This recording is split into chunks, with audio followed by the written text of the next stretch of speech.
राधे राधे दोस्तों, मैं ममता ब्लॉगर आपका स्वागत करती हूँ दादा नानी के नुस्खे के लिए। सीने में जमी बलगम को पिघला कर निकाल देगा। सांस हेल्दी और खुली खुली निकलने लगेगी। खांसी सर्दी कितनी भी पुरानी हो तुरंत ठीक हो जाएगी 2 बार खाने से। तो मैं आज आपको ये नुस्खा बताने जा रही हूँ। सबसे पहले आप गुड़ लेंगे।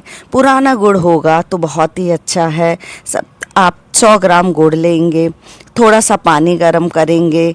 1 गिलास पानी गरम करने के बाद में उसमें आप गुड़ डाल देंगे और गुड़ को पिघलने तक आप ऐसे ही मध्य आंच में चलाते रहेंगे। उसके बाद इसमें आपको लेना है अजवाइन, काली मिर्च, सौंठ, इलायची और नमक। ये सारी चीज़ें आपको लेनी है। सबसे पहले आप अजवाइन लेंगे। अजवाइन को हल्का सा भूंज के पीस लीजिए या आप ऐसे भी डाल सकते हैं। हमारे शरीर से गैस, सूजन, जमा हुआ बलगम, अपच होना, ये अजवाइन से सब खत्म हो जाएगा।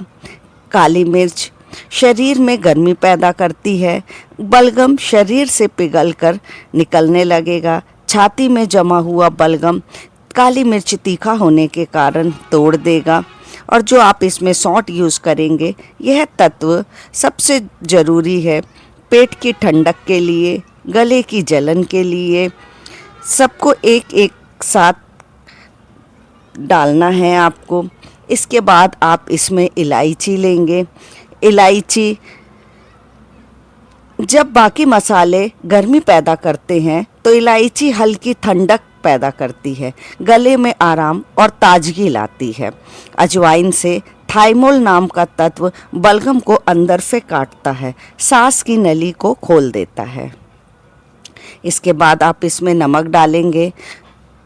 मसालों के साथ में शरीर में जो भी गंदगी होती है उसको निकालने में मदद करेंगे ये पूरे मसाले। और आप इसको ठंडा होने के बाद में एक जार में बंद करके रख देंगे। सुबह सीने में जैसी भी रात में सोने होगी पिघल कर तुरंत निकल जाएगी। आप ये 2 टाइम में ये औषधि ज़रूर इस्तेमाल करें। नव वर्ष आपके लिए मंगल हो, खुशमय हो। अगर आपको ऐसी ही रेसिपी आपको अच्छी लगती हो दादी नानी के नुस्खे के लिए, तो आप ज़रूर मेरे इस ब्लॉग को लाइक करें, कमेंट करें, सब्सक्राइब करें, ताकि मैं ऐसे ही महत्वपूर्ण जानकारियाँ आप लोगों को दे सकूँ।